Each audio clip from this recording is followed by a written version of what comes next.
Computers wait. They wait a lot. Today we look at what they are waiting for. It is a problem of distance. You do not need any background.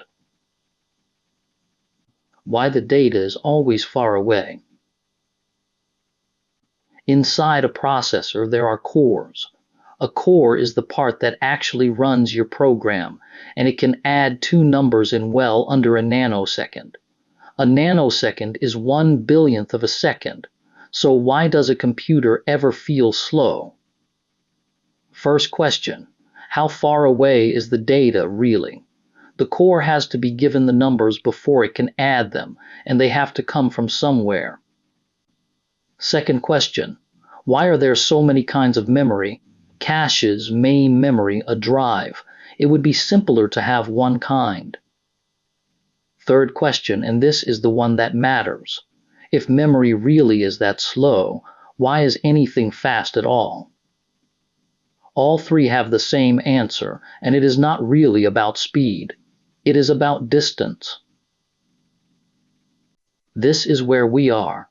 A whole computer with the lid off, every part plugged into one board. We build the whole picture again from the start. This square is the processor. It is the part that does the adding, and it is the only part in this picture that is genuinely fast, almost unbelievably fast. The program you are running and the data it works on are over here in main memory. These are separate chips on separate sticks plugged into the board. Everything the processor needs has to travel along here. That is a few centimeters of copper, and a few centimeters turns out to be a very long way. And further out still is the drive, where things stay when the machine is switched off. Further away again and slower again. So the fast part is here, and almost everything it wants is somewhere else. Let us put numbers on that. There are 6 places a number can be, and this is a chart of how long each one takes to answer. Along the bottom is time. One thing about this scale, and it matters later, each mark is 10 times slower than the one before it, not 1 step slower. That is the only way to fit all 6 on a page. Closest in are the registers, a few dozen slots, right beside the part that does the arithmetic. They hold bytes, and the answer comes back in 1 tick of the clock, which is the steady beat everything inside the core keeps time to. Then the L1 cache. A cache is a small, fast copy of things kept close by, so the core does not have to go and fetch them again. This one holds kilobytes and answers in about 1 nanosecond. L2, megabytes, about 4 nanoseconds. Notice the bar is getting longer each time. L3, shared by all the cores, still megabytes and about 15 nanoseconds. That is 15 times longer than L1, and we have not left the chip yet. Now main memory. Gigabytes, which is thousands of times more room, and about 100 nanoseconds to answer. And the drive, terabytes more room again. Its answer takes tens of microseconds, and a microsecond is 1,000 nanoseconds.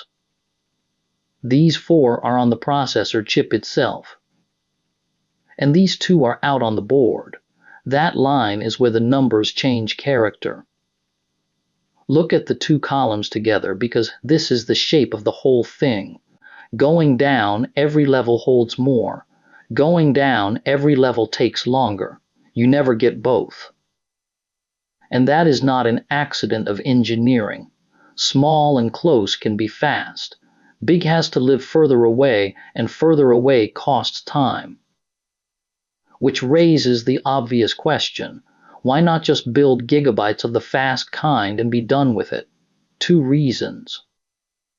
The fast kind takes far more room per byte, so gigabytes of it would not fit on the chip at all, and it costs a great deal more to make. There is also a limit that no amount of money gets around. A signal takes time to travel. Light crosses about 30 centimeters in 1 nanosecond, and electricity in a wire is slower than that. Distance really does cost time. It is not the biggest part of that 100 nanoseconds. Most of it is the memory chips themselves finding what you asked for, but it is a cost you can never remove. That chart was honest, and it was also a little misleading, because each mark was 10 times the one before. A gap that looks small on it is not small. So here are the same 6 numbers again with one change. We are going to pretend that 1 nanosecond is 1 second. Nothing else is altered. Every figure on the right is the real number, read as seconds. A register now answers in about 1/3 of a second, near enough to instant. L1 takes 1 second. You would barely notice that. L2 4 seconds, long enough to feel. L3 15 seconds. You would be sitting there waiting. Main memory takes 1 minute and 40 seconds. For a machine that was adding numbers 1/3 of a second ago, that is an enormous wait. And the drive takes 14 hours. Not a longer wait, a different kind of thing entirely. This is why the last chart had to squash the scale. 1 second and 14 hours do not fit on the same page at any size. That is what those flat little bars were hiding. And it is why so much effort goes into staying up here. Everything above the line answers in under 20 seconds. Everything below it you wait. So here is the problem. Main memory takes about 100 times longer to answer than L1 does. If the processor had to go out to main memory every time it wanted a number, your computer would run at something like 1/100th of its speed. It does not, so something must be preventing that. It is this. For most programs, the great majority of requests are answered up here, without ever leaving the chip. When the core asks for something, it does not get just that one thing. A whole block of neighboring bytes is copied in along with it. So the next thing it wants is very often already sitting there, because it was next door to the last thing. The trip out was paid for once, and then used many times. The slow trip still happens. It just happens rarely, and the fast levels cover for it the rest of the time. You have felt this yourself.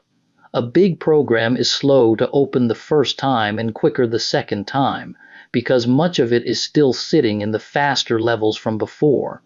Nothing was made faster. It was just already close. Now the honest part. This only works because of how real programs behave. They tend to use things that sit next to each other, and they tend to use the same things again soon after. When a program does not behave that way, the caches stop helping, and you feel every one of those slow trips. That is one of the real reasons some software is slow. So the whole design is a bet. Keep a small, fast copy close, and gamble that it holds what you want next. It is a bet that pays off nearly every time. Everything in a computer is a trade between how fast, how much, and how far. Close is small and fast. Far is big and slow. No level gives you both, and there is no cleverness that escapes it. And the gap between the ends is far bigger than a chart makes it look. 1 second against 14 hours. Caches win by answering nearly everything near the top, so the long trips are rare enough not to matter. One thing we have not mentioned. Every level we looked at today forgets everything the moment the power stops. So how does anything survive being switched off? That is where we go next.